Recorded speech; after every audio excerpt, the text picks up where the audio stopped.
ताज्या बातम्यांसाठी महान करेला सबस्क्राइब करा आणि बेल आयकॉनला क्लिक करा। शूर व वीरतेचे प्रतीक म्हणजे भारतीय स्त्री। डॉक्टर मधुकर जाधव।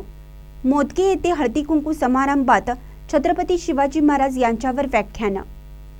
छत्रपती शिवाजी महाराजांनी स्थापन केलेल्या स्वराज्यामध्ये स्त्री कर्तृत्वाचा गौरव होत असतो।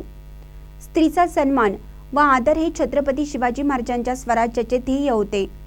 आजही सर्व विश्वाला प्रेरणा देणारे महान राजे म्हणून छत्रपती शिवाजी महाराजांना जगामध्ये सर्वश्रेष्ठ स्थान आहे। स्वराज्याची शासन व्यवस्था, न्याय व्यवस्था, समानता व एकता जगाने अनुकरण करावी अशीच आहे। छत्रपती देशाचे नव्हे तर जगाचे आदर्श आहेत, असे प्रतिपादन यशवंतराव चव्हाण महाविद्यालयाच्या इतिहास विभागातील प्राध्यापक डॉक्टर मधुकर जाधव यांनी केले।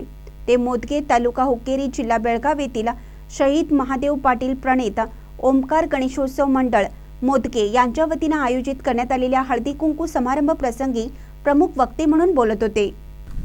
खास गणेशोत्सवानिमित्त हळदी कुंकू समारंभ अंतर्गत छत्रपती शिवाजी महाराज यांच्यावरती व्याख्यानाचे आयोजन करण्यात आले होते। अध्यक्षस्थानी मंडळाचे अध्यक्ष सदानंद लोहार उपस्थित होते। प्रारंभी कार्यक्रमाचा हेतू व उद्देश आपल्या प्रास्ताविकात उपसचिव सुभाष गावडे यांनी स्पष्ट केला। प्रमुख पाहुण्यांचा परिचय प्रकाश बागडी यांनी करून दिला। यावेळी व्यासपीठावर उपाध्यक्ष यशवंत बागडी, सहसचिव सुभाष गावडे, सर्व संचालक मंडळ सभासद उपस्थित होते। या प्रसंगी गावातील महिला भगिनी मंडळाचे सर्व कार्यकर्ते मोठ्या संख्येने उपस्थित होते। आभार प्रकाश बागडी यांनी मानलं। महान कन्यासाठी प्रकाश ऐनापुरे, चंदगड।